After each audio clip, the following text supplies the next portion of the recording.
அருட்பெரும் ஜோதி அருட்பெரும் ஜோதி தனி பெரும் கருணை அருட்பெரும் ஜோதி எல்லா செயல் கூடும் என் ஆணை அம்பலத்தே எல்லாம் வல்லான் தாளே ஈத்து.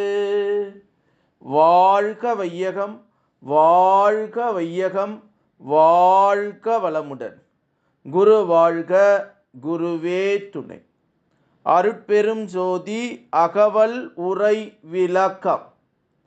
கற்பம் பல பல கடியினும் அழியா பொற்பு உற அளித்த புனித மந்திரமே என்று திரு அருள் பிரகாச வள்ளலார் ராமலிங்க சாமிகள் பாடி அருளச் செய்த திருவருப்பா அகவல் வரி பாடல் உரை விளக்கம்.